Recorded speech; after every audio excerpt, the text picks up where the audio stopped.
pigs. How about a dog eating a fire truck in the jungle? Sure. How big do you want it? How many of you can sing? Yes, of course we can sing. What can you sing? Anything. What if you don't know the words? That's okay. We'll make them up. Let's sing. Now? Why not? The wheels on the bus go round and round. How many of you can dance? What kind of music do you like to dance to? Any kind. Let's dance. Now? Sure. Why not? Do you like to act in plays? Yes. Do you play musical instruments? Do you write poetry? Yes. Can you read and write and count? We're learning that stuff now. Try those same questions on a college audience. A few students will raise their hands when asked if they can draw or dance or sing or paint or act or play an instrument. More often than not, those who do raise their hands will want to qualify their responses with their limitations. I play piano, but not very well. My mother made me. Sorry, I only dance rock and roll. I only sing in the shower. I only draw conclusions. When asked why the limitations, college students answer, I don't have any talent. I haven't done any of that since about the 3rd grade. Who's got the time? That's not my major. you can imagine the response to the same question asked of an older audience. I'm going to my midlife crisis. Kindergarten and now. Whatever happened to you? Yes, of course I can.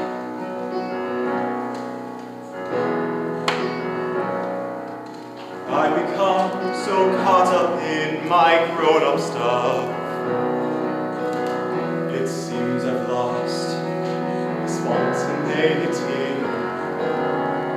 Not to mention perspective on living life. Every day at my job with my family, but I'm discovering All I really need to know I learned in kindergarten. about how to live, what to do, how to be. It's the sandbox code of ethics, not some grad school mumbo jumbo. It's had the greatest impact on me. I learned Share, play fair, don't hate people, don't take things that don't belong to you. And if you hurt someone, say you're sorry, to name just a few. Clean up your own mess, and wash your hands before you eat. Hold hands and stick together when you cross the street. Flush, live a balanced life, learn some, think some, work and play, and sing and dance and draw and take a nap each day. Be aware of wonder, think of the seed in a paper cup. Who knows why the root goes down and the plant goes up? But we're all like that. And just as the seed, the mouse, the bee, and the goldfish will all die someday, so will we. Remember the first word you learned in your Dick and Jane book, the biggest, most important word of all. Love. everything you need to know is there somewhere. From the content, to basic sanitation. Really, I have known these things all my life. Living them for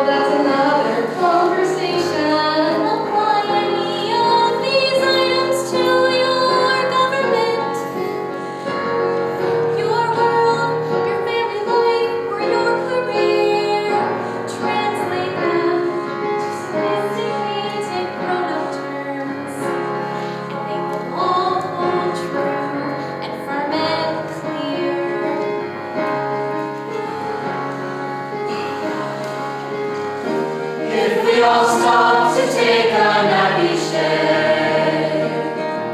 Think how much better our world would be. Or what if cleaning up their own mess were a matter of our government's policy? And it's still true when we go out into the world. In these uncertain times, uncertain weather, it doesn't matter if we're 6 years old or 60. All hold hands and stick together. Remember the first word you learned in your Dick and Jane book, the biggest, most important word of all. Love!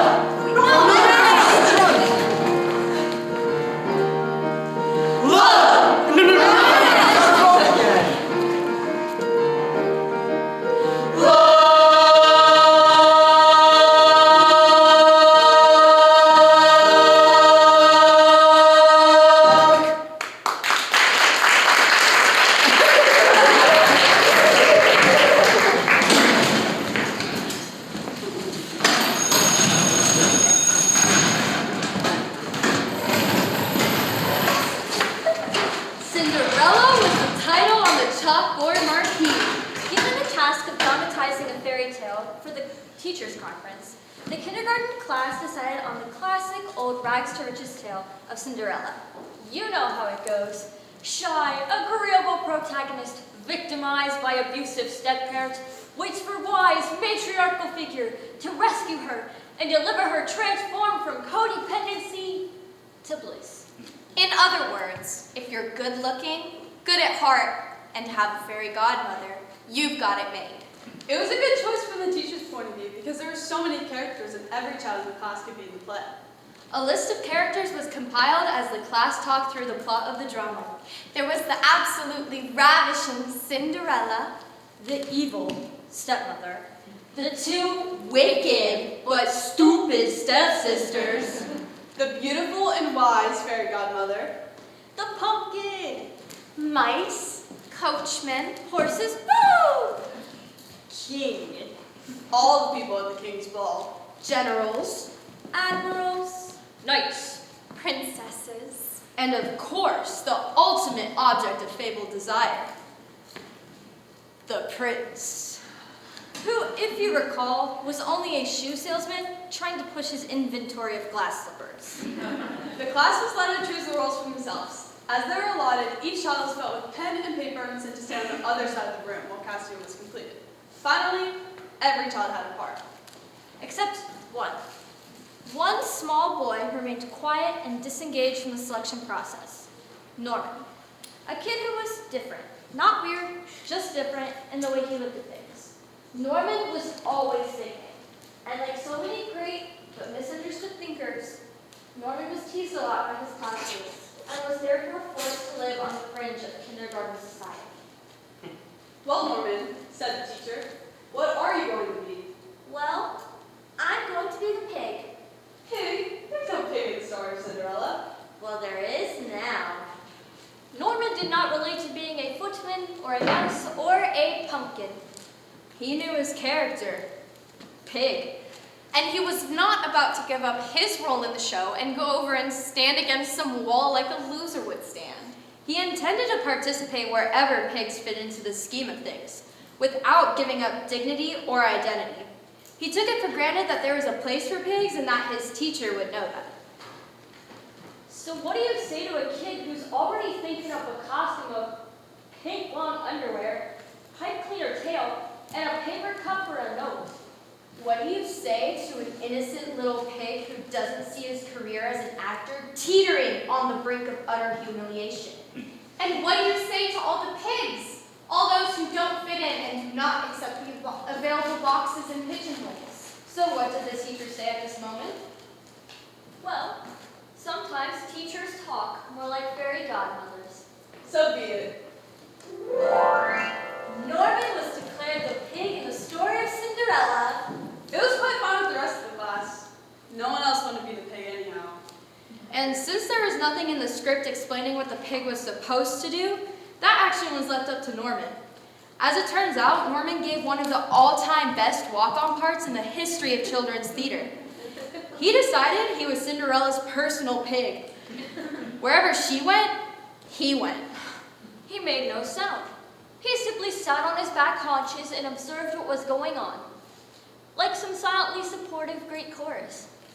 The expressions on his face reflected the dramatic action, looking worried, sad, Anxious, hopeful, puzzled, mad, bored, sick. and pleased, as the moment required. There was no doubt about what was going on, and no doubt that it was important. Just one look at this pig and you knew he was so earnest, so sincere, so very there.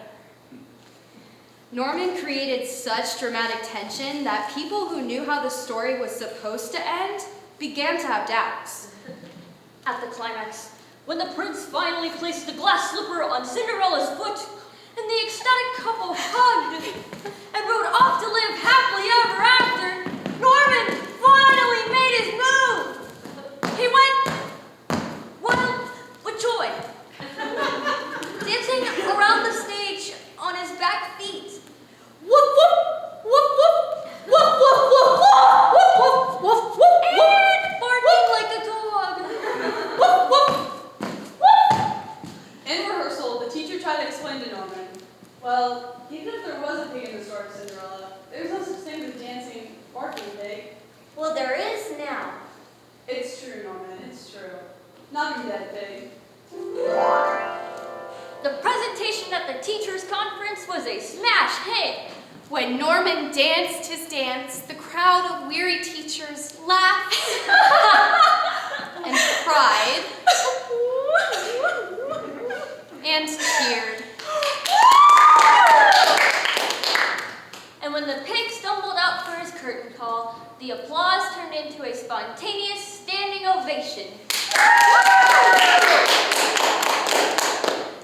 The crowd of teachers knew that the real Cinderella was not, in fact, the little girl with the button nose and blonde hair, but Norman, the dancing, barking pig. And that the real fairy godmother was not the child waving her fairy wand, but the teacher standing, weeping in the wings. Kindergarten teachers know magic when they see it. Well, the kindergarten class had many invitations to come and perform their highly acclaimed production of Cinderella. Sometimes the teacher would have to explain what it was about the performance that was so unique. It has a pig in it, you see. Oh, really? Yes, the star of the show is a dancing, barking pig. But there is no dancing, barking pig in Cinderella. Well, there is now!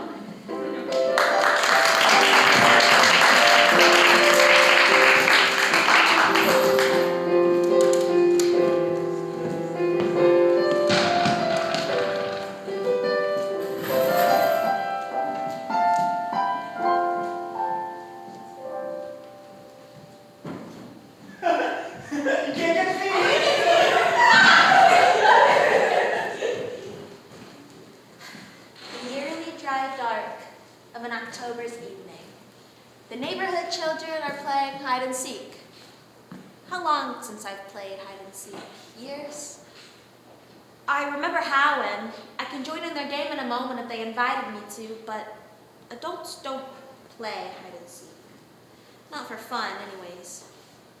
Did you ever have a kid in your neighborhood who always hid so good nobody could find him? We did.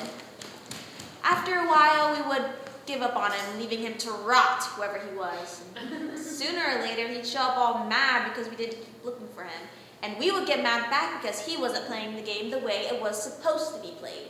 There's hiding and there's finding, we'd say, and he'd say it was hide and seek, not hide and give up. And then we'd all yell about who made the rules and who cared about who anyways, and how he wouldn't play with them anymore if he didn't get it straight and things like that. Hide and seek. And yell. Next time, though, he'd always hide too good again. He's probably still hiding somewhere for all I know. The neighborhood game goes on, and there's a kid hiding under my front window in a pile of leaves. Shh! He has been there for some time now, and everyone else has been found. They're considering giving up on him over at the base, and I thought about going over and telling them where he's hiding. And I thought about setting the leaves on fire. Hey! Finally, I just yelled, "Get found, kid!" Oof.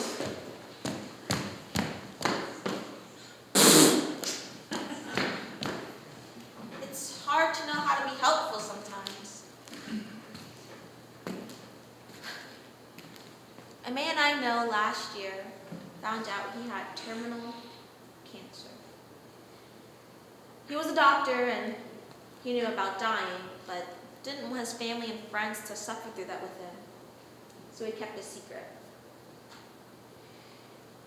And he died.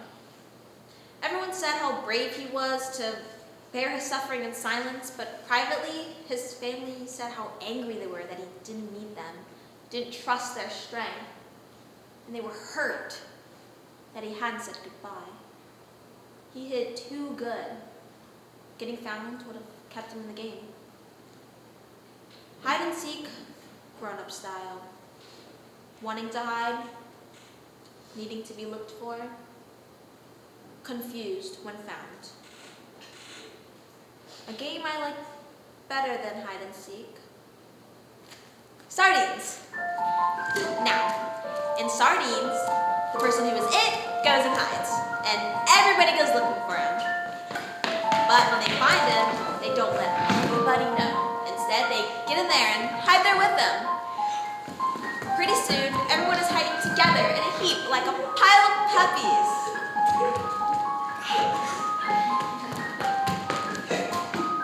Then, somebody laughs. Then, somebody giggles. Then everybody gets found!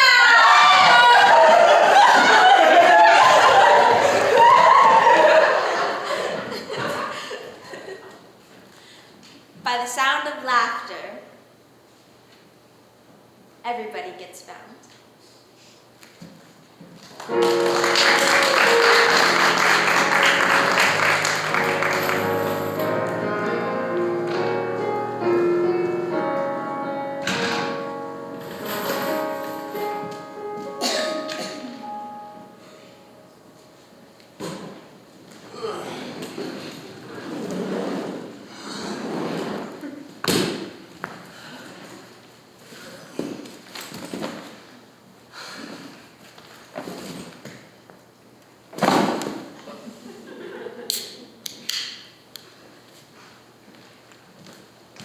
True story. True story. True story. True story. Larry Walters. Our hero. Walters is a truck driver. Your average guy. He's sitting in his lawn chair in his backyard, wishing he could fly.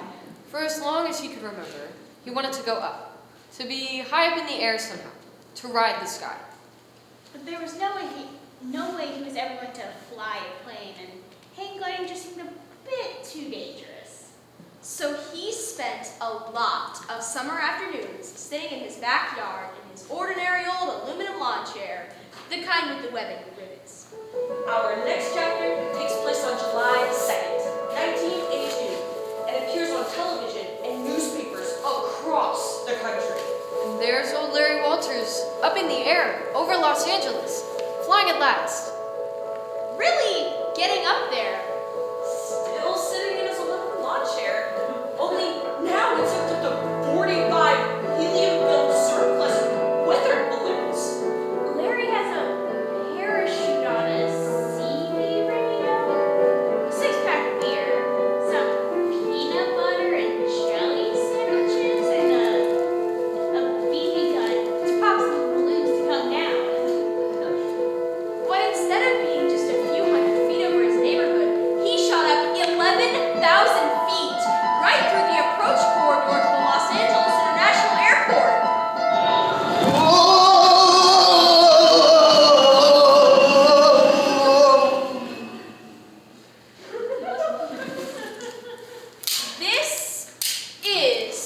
true story.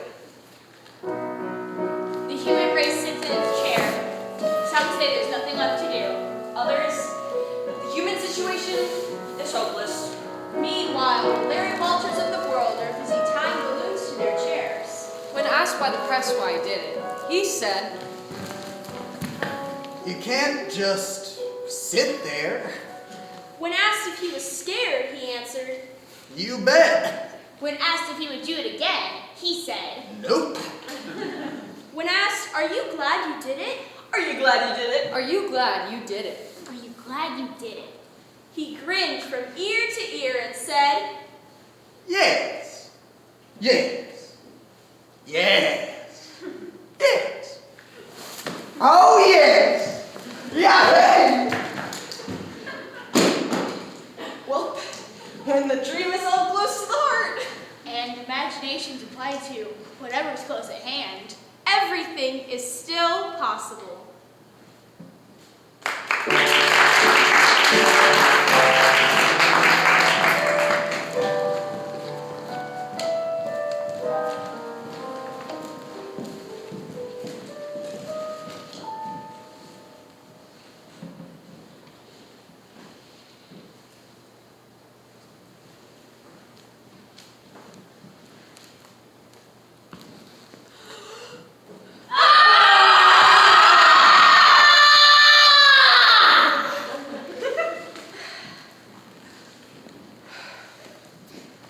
In the Solomon Islands in the South Pacific, villagers practice a unique form of logging. If a tree is too large to be felled by an axe, villagers cut it down by yelling at it. I can't lay my hands on the article, but I swear I read it. Woodsmen with these special powers creep up at the tree just at dawn and suddenly scream at the top of their lungs.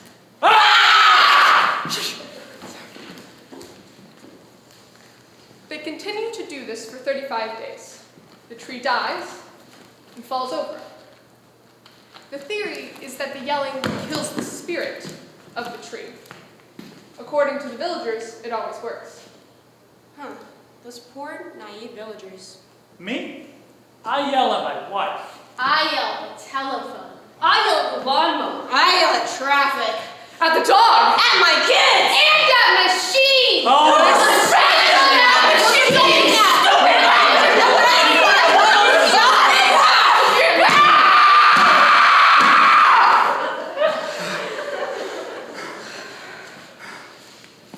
Machines and relatives get the worst of yelling.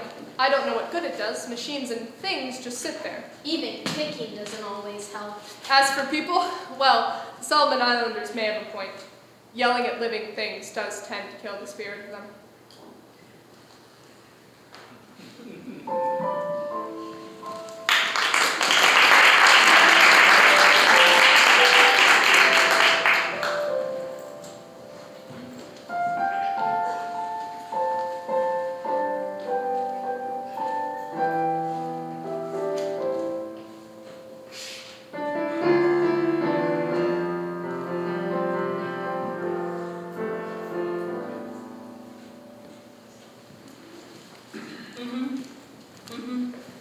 Yeah, I understand what you're saying. Talking with a friend on the phone, they have a case of the midwinter spiritual rot and the terminal cold they've had since September. Well, you don't ever get depressed, do you? Are you kidding? There are times when I get so low, it takes an extension ladder to climb out. So what do? I mean, what do you do?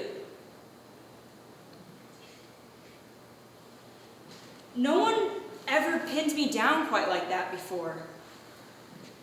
They usually just ask what I think they should do. My solace is not religion or yoga or rum or even deep sleep. It's Beethoven. I put his Ninth Symphony on the stereo, pull my earphones down tight, and lie down on the floor. The music comes on like the first day of creation, and I think about old Mr. B. He knew a whole lot about depression and unhappiness. He moved around from place to place, looking for the right place, had a lousy love life, quarreled with his friends all the time. Mr. B wanted to be a virtuoso pianist. He wanted to sing well, too. But when he was still quite young, he began to lose his hearing, which is usually bad news for singers and pianists. By 1818, when he was 48, he was stone cold deaf, which makes it all the more amazing that he completed his great Ninth Symphony 5 years later. He never really heard it. He just thought it. So I lie there with my earphones on, wondering if it could have ever felt to Beethoven the way it sounds in my head. The crescendo rises, and my sternum starts to vibrate. And by the time the final pedal drum drowns out all those big chords, I'm up on my feet, jumping up and down, and singing along in gibberish German with the mighty choir during the final awesome moments of the coming of God and all his angels. Hallelujah! Hallelujah! Woo wong gaboom! Lord! Bang! Uplifted, exalted, excited, affirmed, and overwhelmed. Oh man. Out of all that trouble and sorrow, out of all that frustration and disappointment, out of all that deep and permanent silence, came majesty and joy. He defied his fate with jubilation. And I can't just sit around in my winter ash heap, wringing my hands, feeling sorry for myself in the face of that music. Not only does it wipe out spiritual rot, it probably cures colds too. Someday, some incredible December night, when I'm very rich, I'm gonna rent a grand hall and a great choir and a mighty symphony orchestra, stand on the podium and conduct the ninth. And I will personally play the kettle drum part all the way through the very end, while simultaneously singing at the very top of my lungs. And in the silence that follows, I will thank all the gods that be for Ludwig van Beethoven, for his ninth and his light.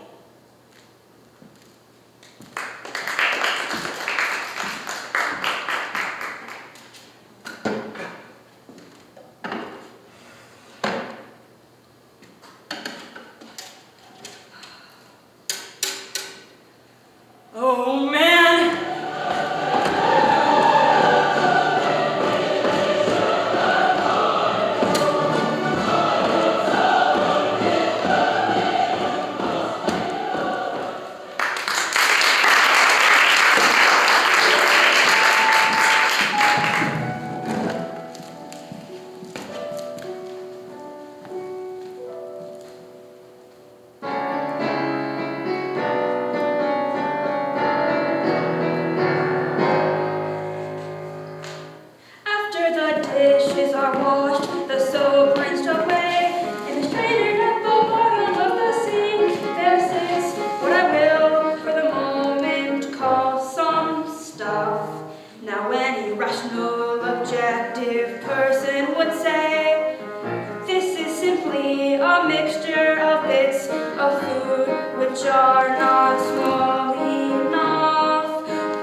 Dinner, Daniel.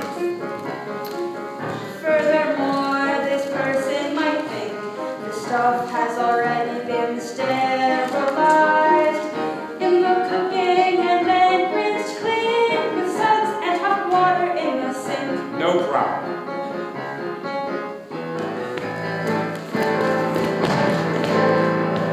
But any teen who's ever been forced to do the dishes against his wishes will testify that explanation's a lie. He will profess that gooey mess is a toxic catastrophe. To any rational guy or girl, it's enough to make you hurl. Oh, come on, your mother does that stuff all the time.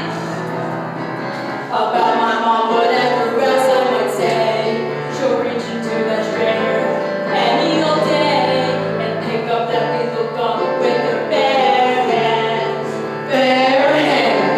and drop it in the garbage, no ifs, buts, or ends.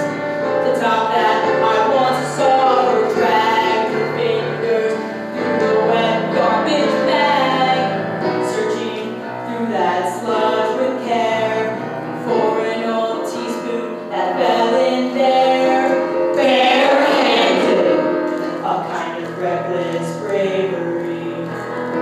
She found the spoon eventually in a soggy clump of coffee dregs mixed with chicken fat and scrambled eggs, some vegetable soup, and popcorn squash. I almost passed out when she gave it to me to wash.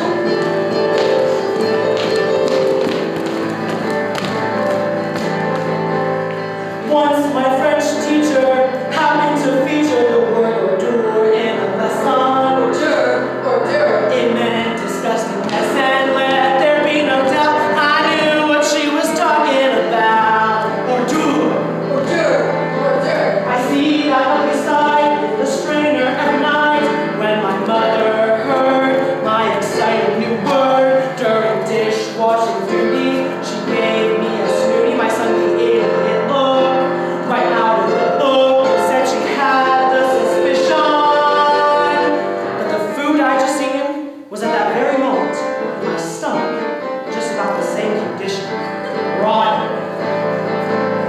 No matter what my mother thinks, it should be stressed that stuff is legal and septic. I'm convinced if you ever accidentally touch it, you must never touch the rest of your body with your hands until you've scoured, soaked, and rinsed. Even worse, I know that little heap could congeal and mutate into a life form that could creep out of the sink and come after you when you're asleep.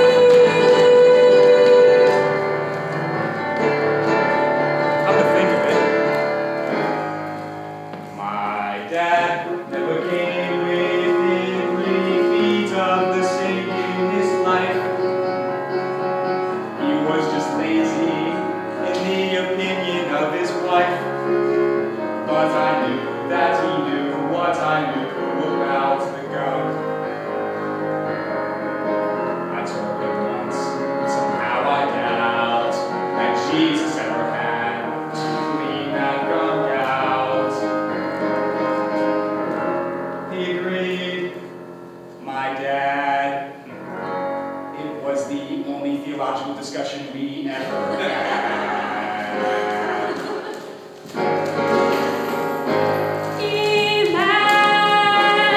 Imagine a speaker at a high school graduation. He asks the students, How many of you would like to be adults out on your own? all hands shoot up without hesitation. Then the speaker lists a few of the things they'll have to do when they're grown.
1959 at the Feather River Inn near the town of Blairsden in the Sierra Nevada mountains of Northern California, a resort community. And I, just out of college, have a job that combines being the night desk clerk in the lodge and helping out with the horse wrangling at the stables. The owner/manager is Italian-Swiss with European notions about conditions of employment. He and I do not get along. I think he's a fascist who wants peasant employees who know their place. And he thinks I'm a good example of how democracy can be taken too far. One week, we were served the same thing for lunch every single day. 2 wieners, a mound of sauerkraut, and stale rolls. To compound insult with injury, the cost of the meals were deducted from our paychecks. I was outraged. On Friday night of this awful week, I was at my desk job at around 11 o'clock when the night auditor had just come on duty. I went into the kitchen to grab a snack, where I found a note to the chef to the extent that wieners and sauerkraut were to be on our employee menu for 2 more days. I quit! For want of any better audience, I unloaded on the night auditor, Sigmund Wallman. I have had it up to here.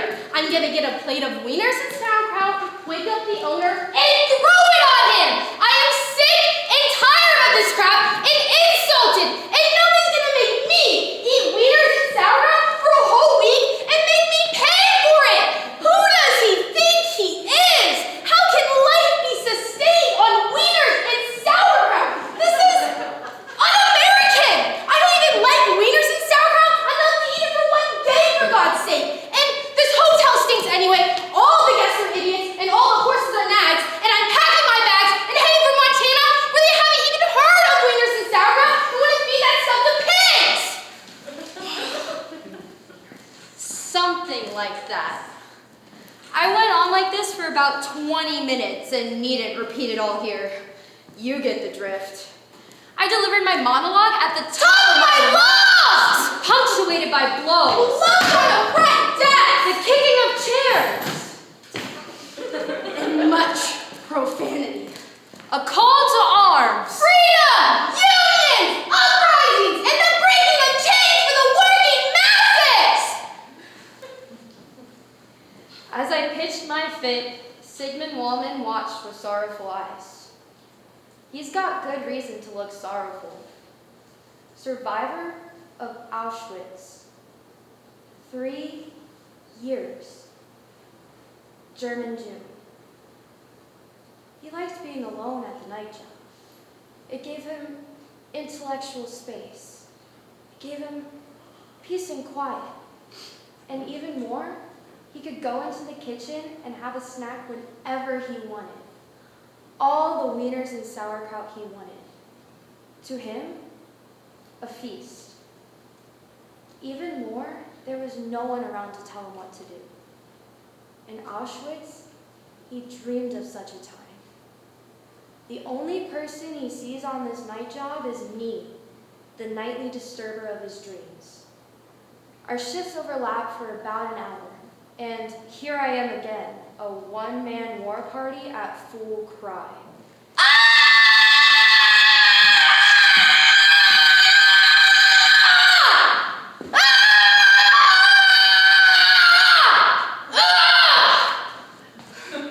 Are you finished? No!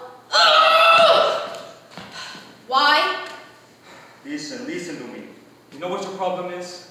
It's not the Venus, and it's not the kraut, and it's not your boss, and it's not his job. What's my problem? You think you know everything, but you don't know the difference between a problem and an inconvenience.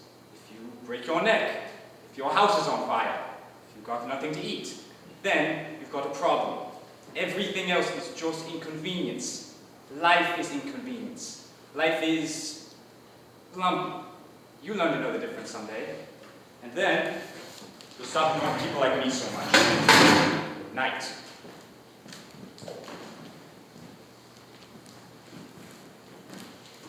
There, in the late night darkness of the Feather River Inn, Sigmund Wallman simultaneously kicked my butt and opened a window in my mind. Problem? Or inconvenience? I call this the Wallman test of reality. Life is lumpy, but a lump in the oatmeal, a lump in the throat, and a lump in the breast are not the same lump. We should learn to know the difference. Good night, Sig.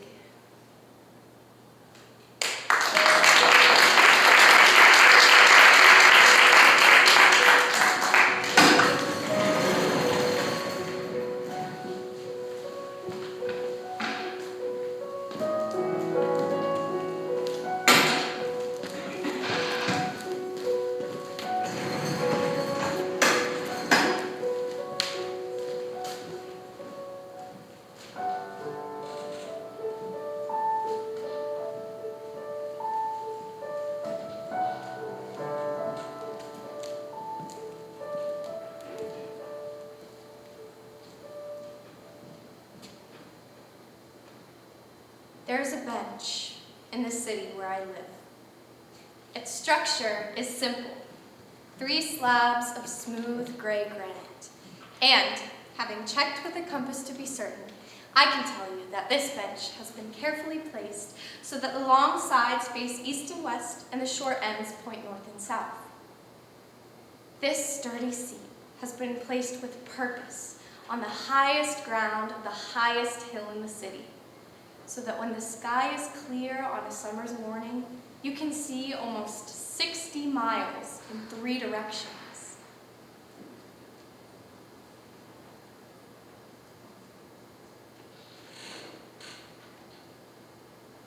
This bench is a tombstone in a cemetery, and I would take you there to sit if I could.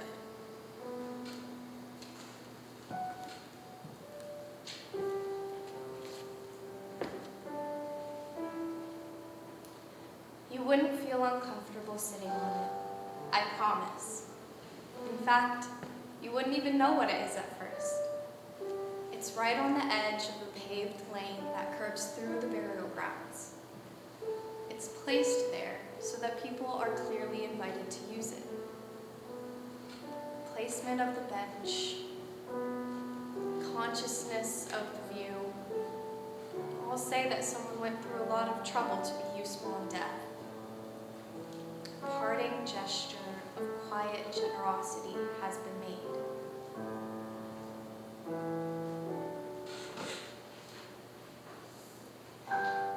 Funerals have a certain narcissism to them, a focus on self, what I want for my funeral or what I want for my epitaph, a very human holding on to consciousness as long as breath and granite last.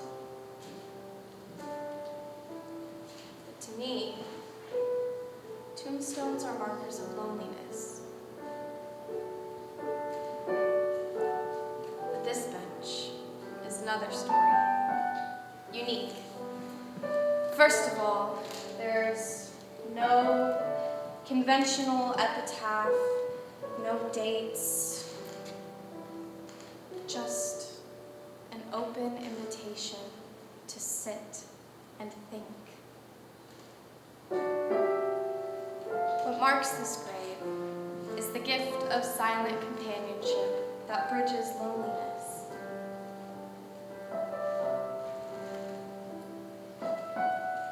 This bench has become a spiritual retreat for me over the years. And I know I'm not the only one to have used it, because once I found a note taped under it. Not for me, for a young woman from a young man who was madly in love with her and wrote her careless poetry with great passion. And no, I'm not sorry I snooped. And yes, I put the note back as I found it. And no, I didn't go hide in the bushes to see who came looking for the note. Secret lovers have enough trouble as it is.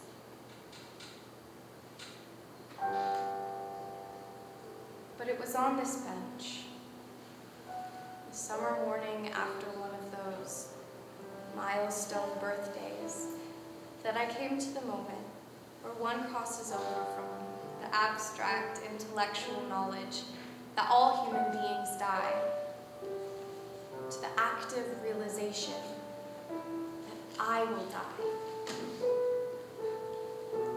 Me. I will not be.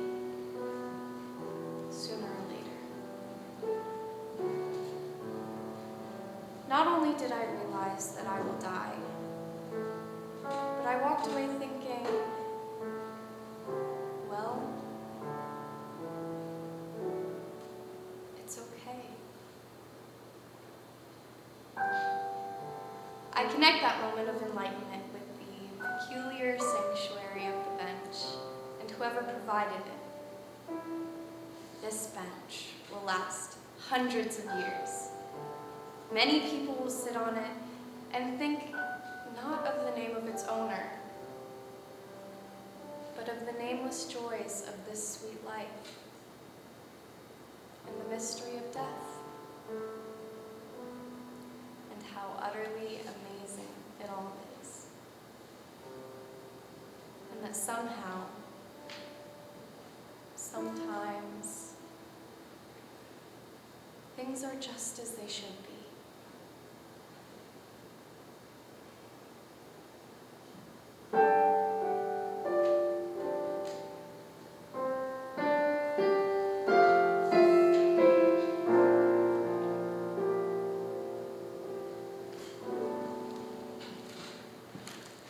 It is a sweet life when I take the time to see it,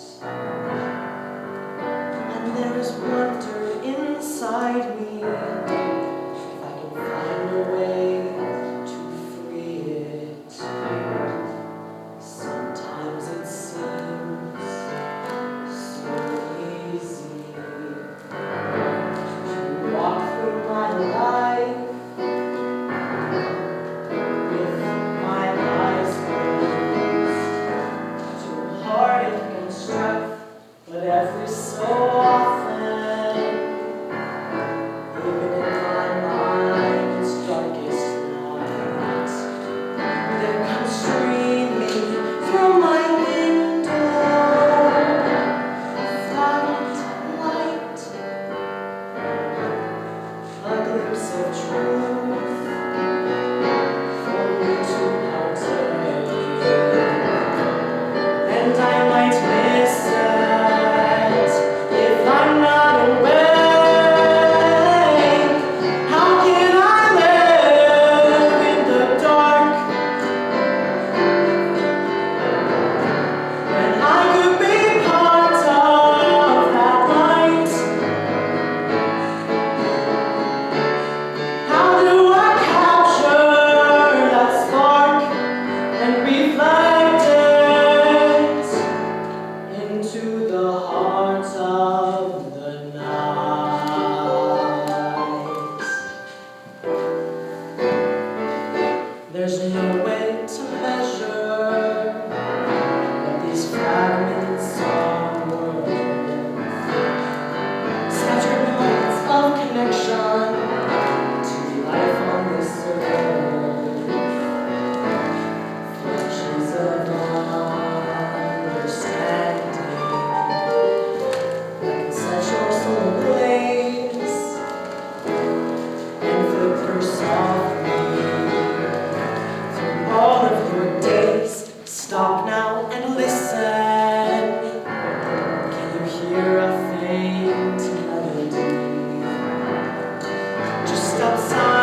Isn't in the dictionary.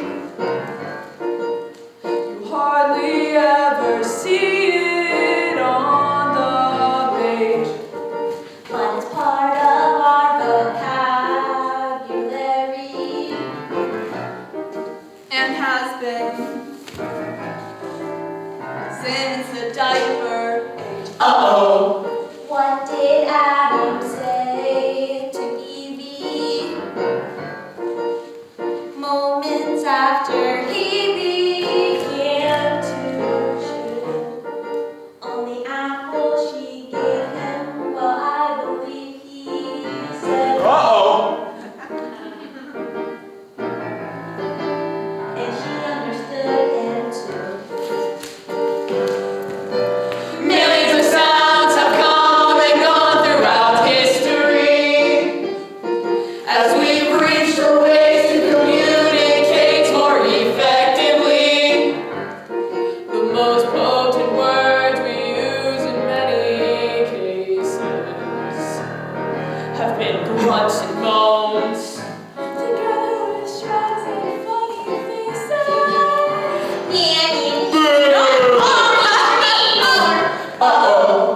quietly reverberating. Since Adam's time is part of a symphony of squeaks and squawks communicating elaborate thoughts with perfect clarity.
Most weddings are such comedies. Not that they are intended as such, but since weddings are such high-stake occasions involving amateurs under pressure, everything never goes right. The central figure in this drama is the mother of the bride, the MOTB. Not the bride, or the groom, or the minister. Mother. Usually a sane, polite, intelligent human being. Mother became mentally unhinged at the announcement of her daughter's betrothal. Now, I don't mean unhappy, as is often the case. To the contrary, she was overcome with joy and just about succeeded in overcoming everyone else with her joy. Nobody knew it, But this lady had been waiting with a script for a production that would have met with Cecil B. DeMille's approval. A royal wedding fit for a princess bride. The father of the bride began to pray for an elopement. She had 7 months to work. No details left to change or human error. Everything that could be engraved was engraved. There were teas. And showers. And dinners. And an 18-piece brass and wind ensemble was engaged. The bride and groom met with the minister only 3 times.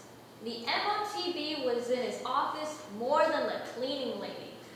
Not only were the bridesmaids' outfits made to order, but the tuxedos for the groom and his men were bought. Not rented, mind you, bought. And if all that wasn't enough, the engagement ring was returned to the jeweler for a larger stone, quietly subsidized by the MOTB. When I tell you this lady was unhinged, I mean unhinged. The juggernaut of fate rolled down the road and the final hour came. Guests in formal attire packed the church. Enough candles were lit to bring daylight back to the evening. In the choir loft, the orchestra gushed great music. And the mighty MOTB coasted down the aisle with the grandeur of an opera diva at a premiere performance.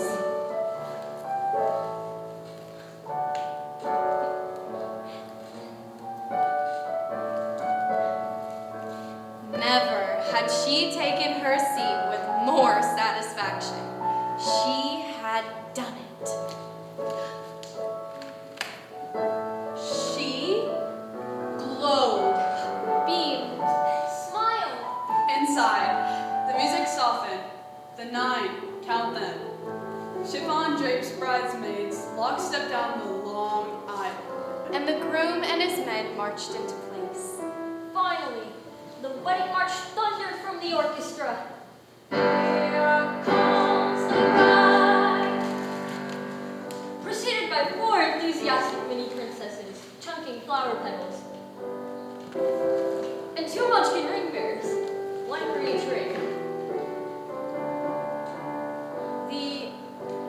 The congregation rose with anticipation. The bride. She had been dressed for hours, if not days. No adrenaline was left in her body. Left alone with her father in the reception hall of the church, while the march of the maidens went on and on.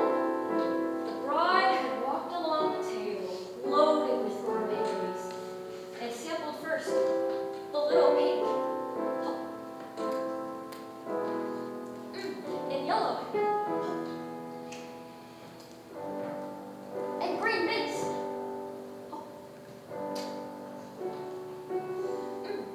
Then she picked through the silver bowls of mixed nuts and ate the pecans. Followed by a cheese ball or 2. Some black olives.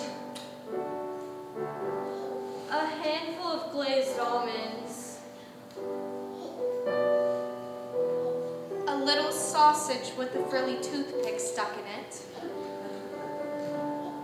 A couple shrimps blanketed in bacon. And a cracker piled with liver pate.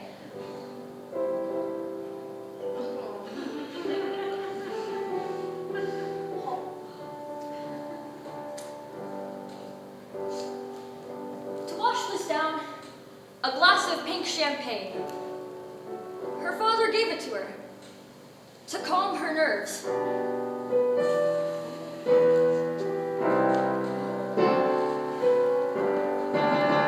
What you noticed as the bride stood in the doorway was not her dress, but her face. White. For what was coming down the aisle was a living grenade with the pin pulled out. The bride threw up just as she walked by her mother.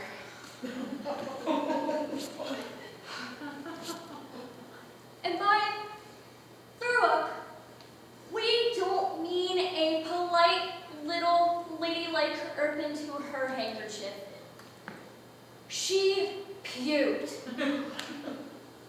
She barfed. There's no nice word for it. I mean, she hosed the front of the chancel, hitting 2 bridesmaids, the groom, a ring bearer, and the minister. I'm quite sure of the details. We have it all on videotape. 3 cameras worth. The MOTB had thought of everything. Having disgorged her hors d'oeuvres, champagne, and the last of her dignity, the bride went limp in her father's arms, and the groom sat down on the floor he had been standing, too stunned to function.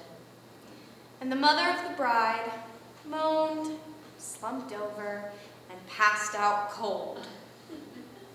There was a fire drill, then and there at the front of the church that only the Marx Brothers could have topped. Crooks were rushed about Worthington. Lady Princess Flower Girl squalled, bridesmaids sobbed, and people with weak stomachs headed for the exits. The smell of fresh wretch drifted across the church.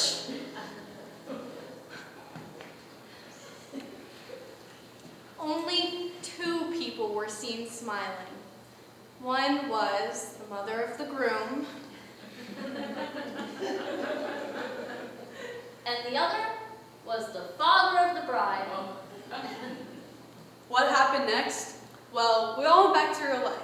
Guests were invited to adjourn back to the reception hall, though they did not eat or drink as they might have in different circumstances. The bride was consoled, cleaned up, and fitted in a bridesmaid dress, and hugged and kissed a lot by the groom. She'll always love him for that. When he said, for better or worse, he meant it. The cast was reassembled where we left off. A single flute played in the quiet air. The words were said and the deed was done. Everybody cried as are people supposed to do at weddings, mostly because the groom held the bride through the whole ceremony. No groom has ever kissed a bride more tenderly than he did. If one can hope for a wedding that it be memorable, then theirs was a raging success. No one who was there will ever forget it. They lived happily ever after, as anyone can. Happier than most, in fact. They've been married for 12 years now and have 3 lively children. But that's not the end of the story.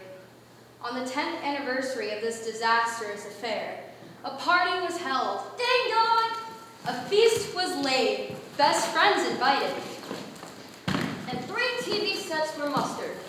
Remember, there were 3 video cameras at the scene of the accident. All 3 tapes were shown at once. The effect was pretty interesting, especially with that running commentary and that stop-action stuff that is a little gross when seen 1 frame at a time. Ugh! Uh-oh! Ick! Uh-oh! Uh-oh! Sheesh! Uh-oh! Yuck! Uh-oh! Ew!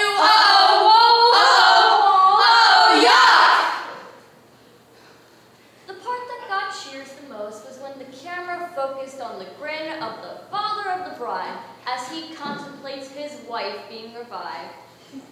This is my favorite part of the story, not because of the party, but because of who organized it. Of course, the infamous MOTB. The mother of the bride is still at it, but she's a lot looser these days. She not only forgave her husband, everyone else for their part of the debacle. She forgave herself. And nobody laughed harder at the videotapes than she.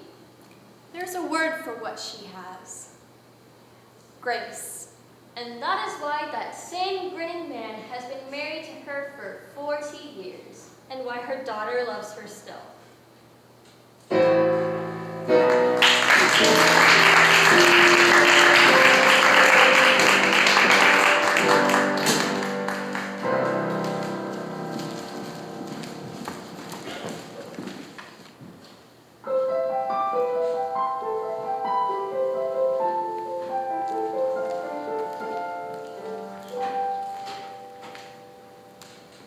This is 1963.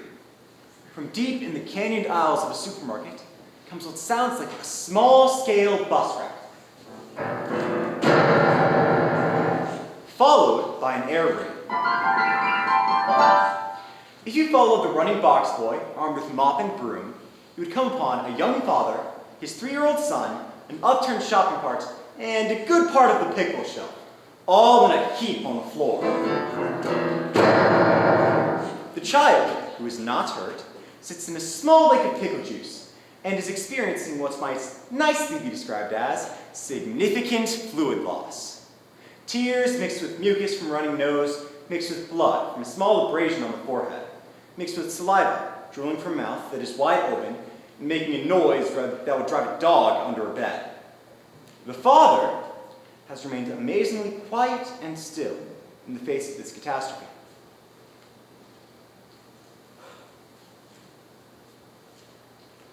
The father is calm because he's thinking about running away from home, thinking of just turning around and walking away, since nobody knows this is his kid. Getting in his car, driving to California maybe, changing his name, getting a job as a paperboy or cook in an all-night diner. Something, anything that doesn't involve contact with 3-year-olds. Oh sure, someday he may find all this funny, but right now, in the most private part of his heart, he is sorry he has children. Sorry he married. Sorry he grew up.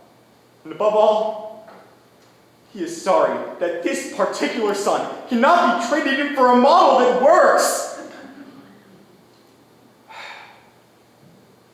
He cannot and will not say these things to anybody, ever. But they are there, and they are not funny. Later, father sits in his car in the parking lot, holding a sobbing child in his arms until he falls asleep. He then drives home and carries the toddler up to his crib and tucks him in. The father looks at the sleeping child for a long time. The father does not run away from home.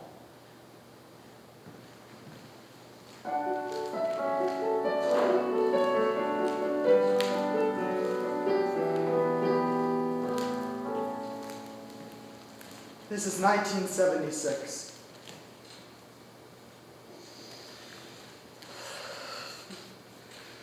The same father paces his living room. In his hand is what's left of a letter, crumpled into a ball and uncrumpled again. The letter is from his 16-year-old son, the same son from the pickle juice. The pride of his father's eye, or was until today's mail. The tables have turned. Now it's the son who is running away from home.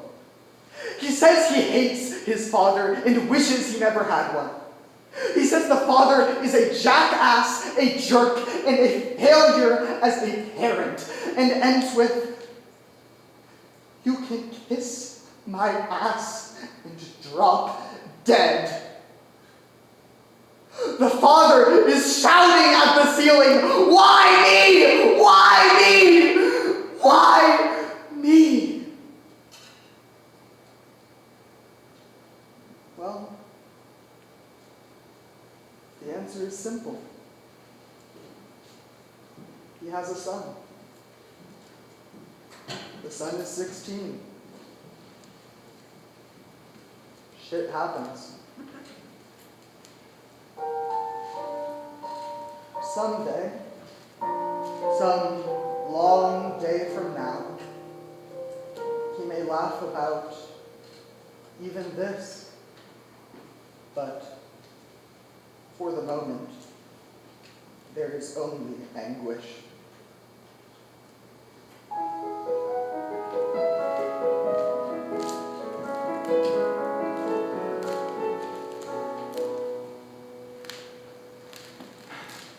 This is 1988.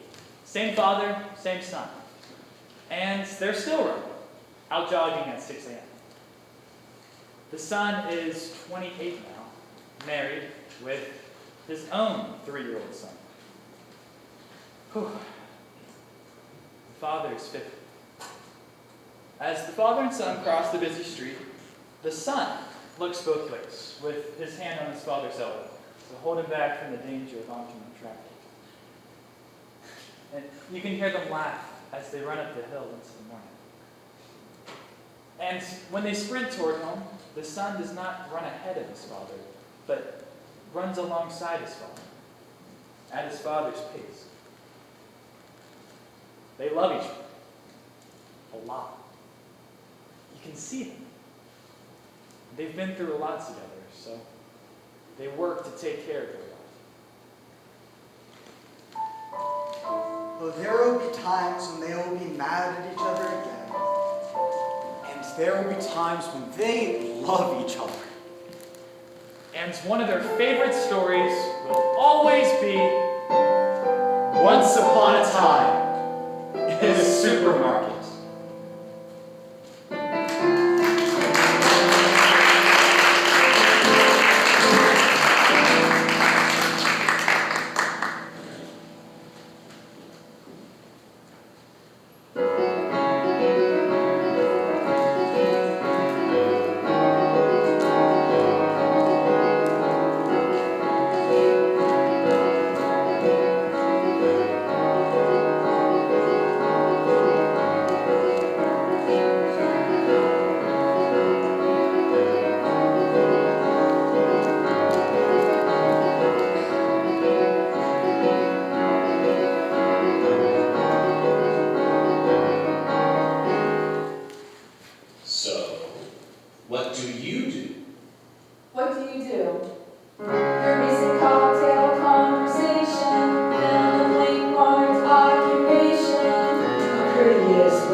A business card. I debated for a long time about getting one myself. So what do you do? A lady gave me her business card not too long ago. It says she's vice president for systems analysis at Unico. I said okay, but what is it you actually do? She pointed at the car as if I somehow missed the clue. But what would I see you do all day if I followed you around? For a long time we stood there and I listened to her expound. I still don't really know what she does, and I'm not sure she does either. What exactly do you do? Can't describe in a word or two someone to love what I do. The other day, when I was doing some business at my bank, filling out a form, I wrote down Prince in the occupation blank. Well, why not? Just that morning my wife had said, sometimes you're a real prince, and you know what? I've been feeling princely ever since. The clerk couldn't handle it. We had a friendly argument about something about a hard matter of this identity. Is my occupation merely what I get paid to do? Or is it more a matter of who I am or how I think about myself? A job title doesn't even come close to answering the question, what do you do? Marcel Duchamp, the sculptor and painter who was a fixture in the world of fine art during the period before 1940, was equally frustrated by the implications of the standard what do you do inquiry. He would answer, I am an aspirateur, a breather. He explained that he did more breathing than anything else and was very, very good at it too. After that, people were usually afraid to ask him what else he did. What do you do? know. We can't go around handing out 200-page descriptions of our lives every time someone asks us what we do, but a job is not the same as a life. What if we use the word occupation to mean whatever makes us feel happy or useful to the human endeavor? Making a living and having a life are not the same thing. Living the good life and living a good life are not the same thing. So, what do you do? What I do is literally how I spend my time. In my life, I figured I've spent 2,500 hours brushing my teeth, 30,000 hours in traffic, 35,000 hours eating, 217,000 hours at work. 870,000 hours just coping with odds and ends. filling out forms, paying bills. Getting dressed in a dress, being sick. When you add it up, there's not a lot of time to spend. You have to fit the good stuff in somewhere. So now I have a business card. Finally figured out what to put on it. One word. Leah. That's my occupation, no apology. To be the most Leah I can be. Which means being a daughter, mother, sister, aunt, who is also a neighbor, Confidant, dreamer, wisher, laugher, singer, painter, Doctor, burger slinger, and on and on and on. I am a living miracle, so are you. A full-blown three-ring circus, that's what we do.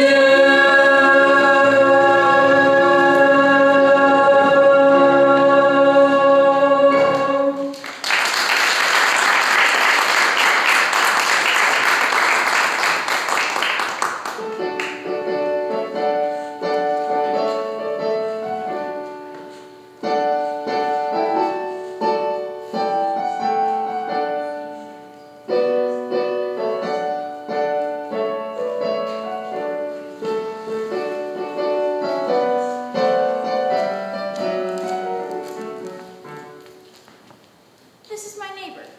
Nice lady, stepping out onto her front porch in her looking good mode. She's locking her front door and grabbing her new luggage. Purse, lunch bag, gym bag for aerobics, and trash can to take out. She turns, sees me, and gives me the big smiling hello. Takes 3 steps across her porch and goes, that is a direct quote. At about the level of a fire engine at full cry, spiderweb. She has walked full force into a spider web. And the pressing question now, of course, is, just where's the spider now? She flings her baggage in all directions while at the same time doing a high kick.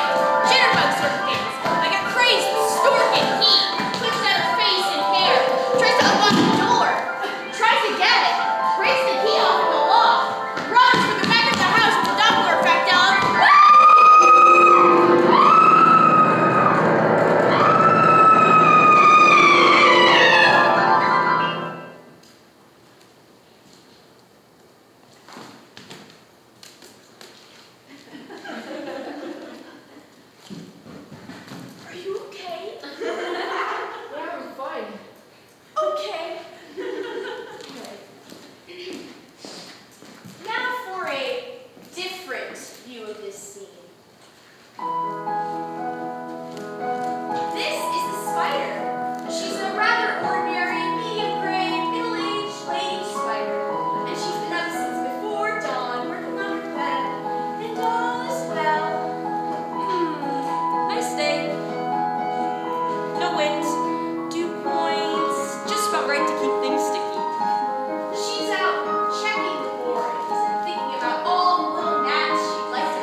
there? The neighbor lady thinks that the spider's about the size of a lobster, with big rubber lips and poisonous fangs. The neighbor lady will probably strip to the skin and take a full shower and shampoo, just to make sure it's gone. And then put on a whole other outfit, just to be sure she's not contaminated. And the spider? Well, if she survives all this, she'll really have something fun. The one that got away was this big. There is a song about spiders. Everybody knows it. Good morning, class. Good morning, Mr. Stone. Oh, we can do better than that. Good morning, class. Good morning, Mr. Stone. Remember last week when we learned that song about the spider, the itsy bitsy spider? Yes. Well, we're gonna sing it again, but we're gonna make these hand motions extra big. You with me? Yes. A 1, 2, 3. The itsy bitsy spider went up the water spout. Down came the rain and washed the spider out. Out came the sun and dried up all the rain. And the itsy bitsy spider went up the spout again.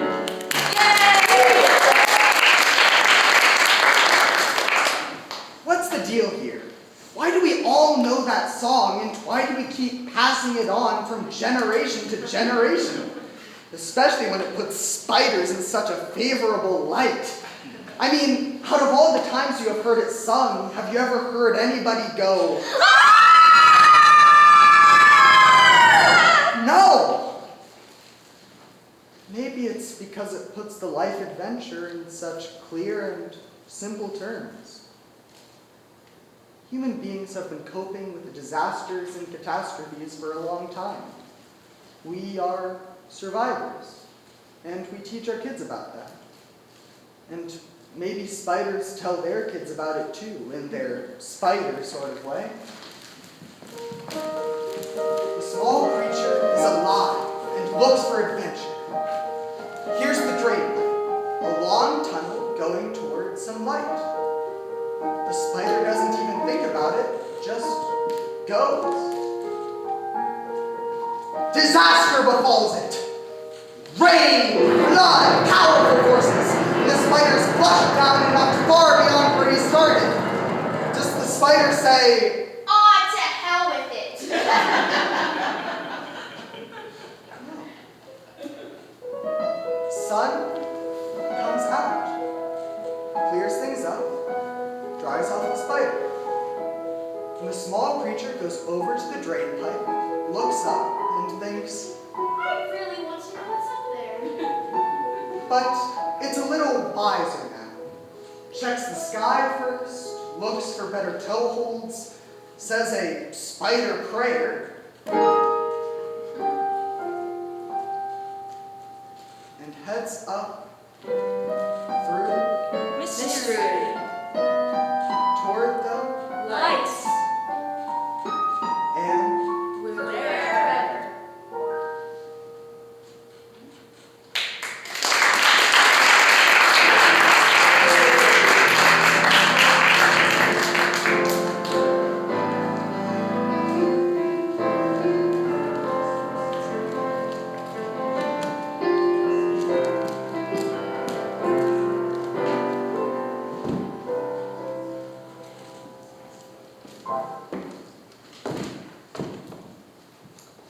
Next.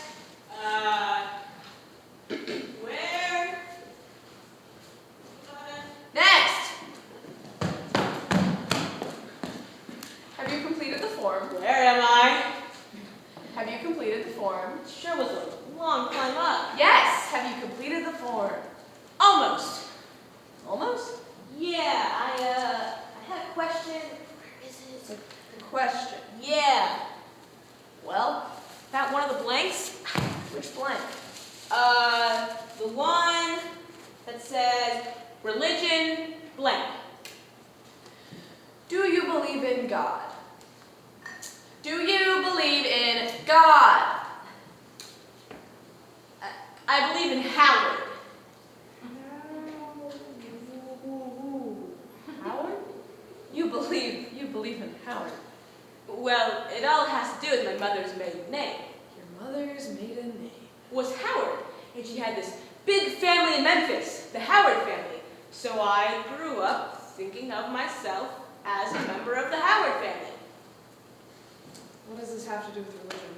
Oh, well, it's really quite simple. See, I got packed up to Sunday school at around age 4, and the first thing they taught me was the Lord's Prayer, which begins, Our Father, which art in heaven, hallowed be thy name. But what I heard was, Our Father, which art in heaven, hallowed be thy name. And since little kids tend to mutter their prayers anyway, nobody realized what I was saying. So I went right on along believing that God's name was Howard and that I was a part of his family, the Howards. Since I was told that my grandfather had died and gone to heaven, I got God and my grandfather all mixed up in my mind as one and the same, which meant I had a pretty comfy notion about God. When I knelt myself up at each night and prayed, Our Father, which art in heaven, hallowed be thy name, I thought about my grandfather and what a big shot he was, because, of course, as the prayer ends, for thine is the kingdom and the power and glory forever and ever. Amen. I went to bed feeling pretty well connected to the universe for a long time.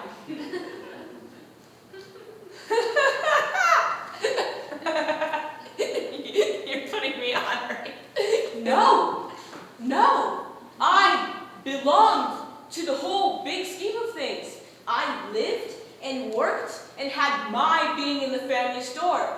The whole universe was a great big Howard family enterprise. So, do you still believe in Howard? Let me put it this way. As the 13th century Christian mystic Meister Eckhart once said, the eye with which I see God is the same eye with which God sees me. What the hell is that supposed to mean? Not only do I believe in Howard, but Howard believes in me. Oh my God, I get it now.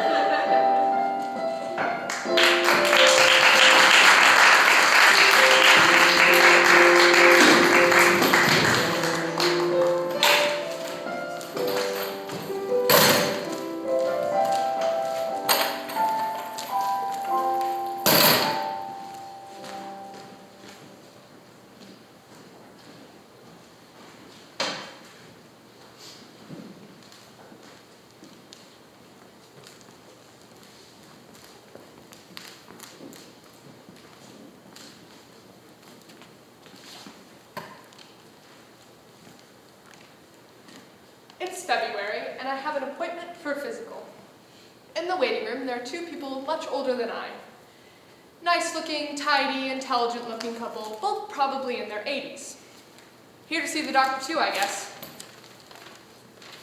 So I'm sitting here in my February state of mind, and this nice old man next to me nudges me and says, Hey, Merry Christmas. It's February, right? Yeah, it's February. And I look at him, and I say, Merry Christmas to you. And he sits back, and he starts singing. Oh, you better watch out. You better not cry. You better not pout. I'm telling you why. Santa Claus is coming. All the way through, finishes the song, looks at me and says, Hey, Merry Christmas. And I say, Merry Christmas, back to him. And I'm thinking, could be me.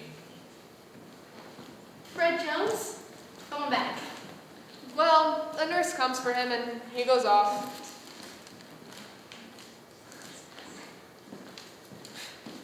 Crazy old man.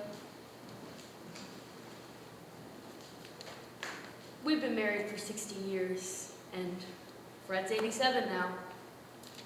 In our family, we say his wiring's coming loose. There's been a few strokes and some Alzheimer's. He's just getting old. And every once in a while, he suddenly announces it's Christmas. The first time it happened, I thought I was crazy. I thought this is the stupidest thing I'd ever heard, because he called out from upstairs, "Hey, it's Christmas Eve! Merry Christmas! Let's put up the tree!" It was so strange. Well, I called my daughters and told them what was going on. They came over, and they brought presents. They said, "For God's sakes, Mother, it's not illegal." Well, we had a wonderful time. The best part of that whole affair was that he said to me, "You know, I can't remember much of my childhood. Tell me about what Christmas was like when I was a little boy."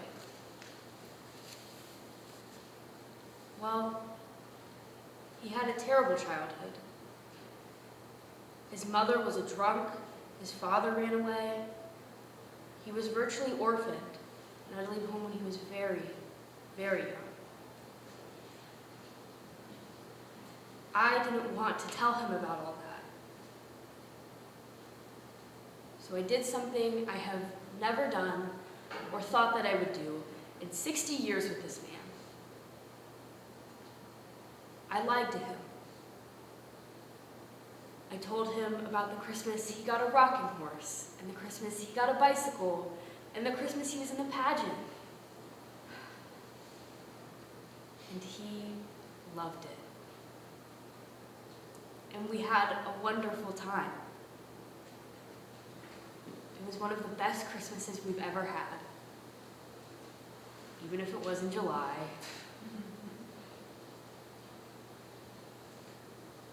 But the strange thing was, along about bedtime that night, he forgot all about it. It went out of his mind, and we never did get to Christmas. Christmas Eve and good memories seemed to be enough. But then 4 months later, it happened all over again. I heard him singing carols upstairs one morning, and here came Christmas down the stairs. Merry Christmas! And I thought, what harm? So this has happened 4 or 5 times now. In July, in October, twice in December, and now February. Every time he wants me to tell him about his childhood. And I do. I've gotten so good at lying to him about how wonderful his Christmas used to be that I half believe it myself. Every time I call the girls, just say Merry Christmas into the phone, and here they come. They always bake cookies and sing carols and bring presents. Twice we've even gotten as far as putting up a tree. They love to do it. Jingle all the way. Oh, what fun it is to ride in a one-horse open sleigh. Just then, old Fred comes shuffling back up the hall with the nurse. Hey! Merry Christmas. Merry Christmas. See, the girls don't think of it as Christmas anymore. They think of it as Father's Day.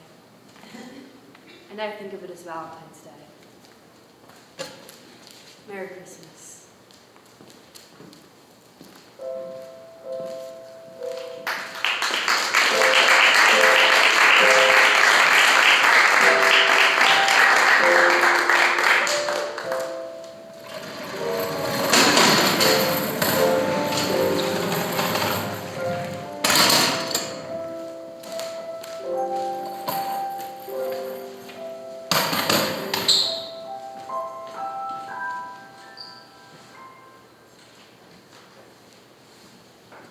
Are there any questions? Are there any questions? What is the meaning of life? I beg your pardon? What is the meaning of life? Are you kidding me? Well, you might have the answer, and I'd really hate to miss it because I was too socially inhibited to ask. Once, and only once, I asked that question. What is the meaning of life? what is the meaning of life? What is the meaning of life? What is the meaning of life? And got a serious answer. An answer that is still with me. The place where this happened has a distinct power of its own. On the Greek island of Crete, near a small village on a rocky bay, sits an institute dedicated to human understanding and peace, but especially to the reconciliation between Germans and the natives of Crete. This site is important because it overlooks a small airstrip where Nazi paratroopers invaded the island and were attacked by peasants wielding kitchen knives and hay scythes. The retribution was terrible. Populations of whole villages were lined up and shot for the assault of Hitler's finest troops. High above the Institute is a cemetery with a single cross marking the mass grave of the native partisans. And across the bay, on another hill, is the regimented burial grounds of the Nazi paratroopers.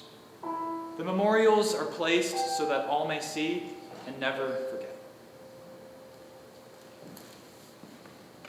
Hatred is the only weapon the Greeks had left in the end, and it was the weapon many vowed never to give up.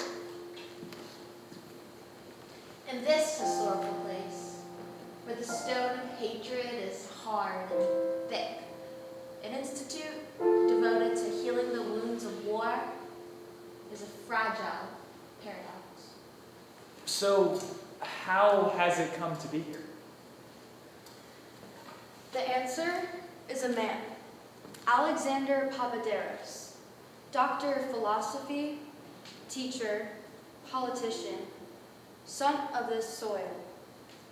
At the end of the war, Papaderos came to believe that the people of Crete and those of Germany had much to learn from each other, had much to give one another. For if they could forgive and create a constructive relationship, then any person on this earth could. Well, Papaderos succeeded. The Institute became reality, a conference ground on a site of horror, and a source of productive interaction between the two countries. By the time I arrived to the Institute for summer session, Alexander Papaderos was already a living legend. One look at him, and you could see his strength, his intelligence, and his passion.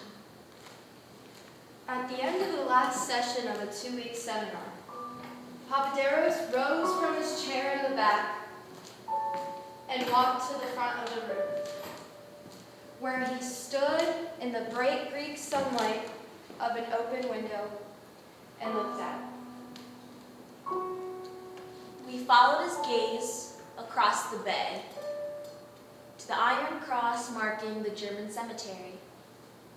He turned and asked, "Are there any questions?"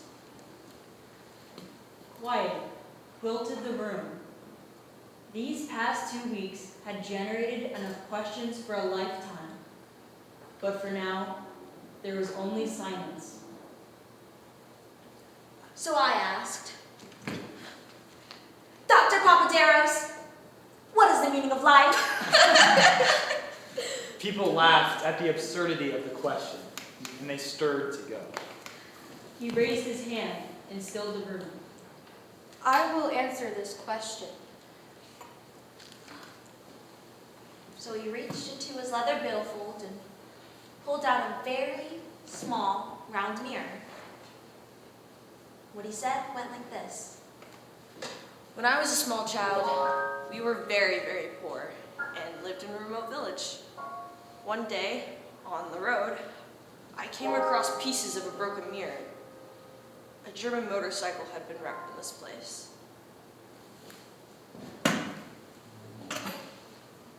I tried to find all the pieces and fit them together, but it was not possible. So I kept only the largest piece, this one. And by scratching it on a stone, I made it round. I began to play with it as a toy and became fascinated by the fact that I could reflect light into dark places, into deep holes and crevices and dark closets.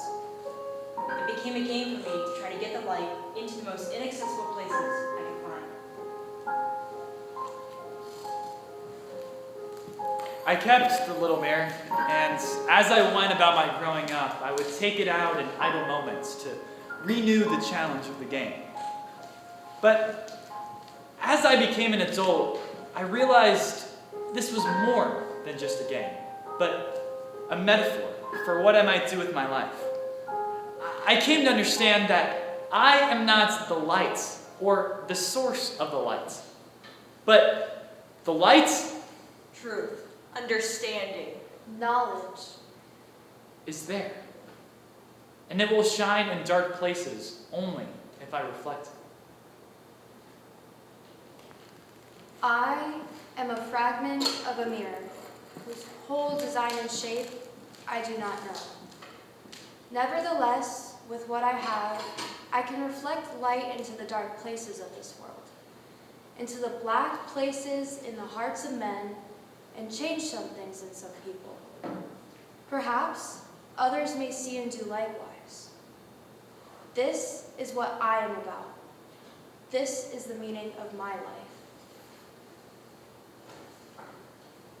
He took the small round mirror and, holding it carefully, caught the bright rays of daylight streaming through the window and reflected them onto my face and onto my hands folded on the classroom desk.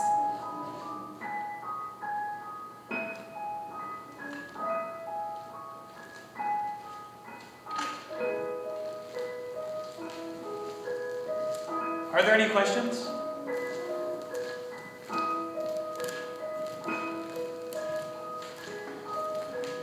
Are there any questions?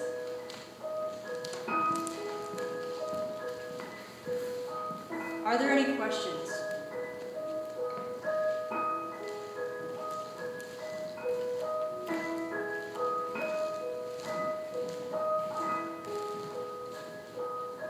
Are there any questions?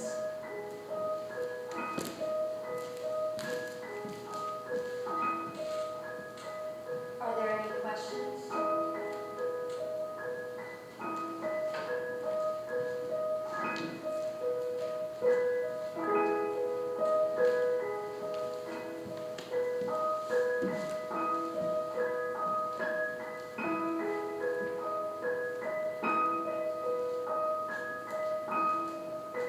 There's no way to measure what these fragments are worth. Scattered moments of connection to life on this earth. Flashes of understanding that can set your soul ablaze and flicker softly through all of your days. Stop now and listen. Can you hear a faint melody just outside here, all around us? A great symphony. But nothing like us.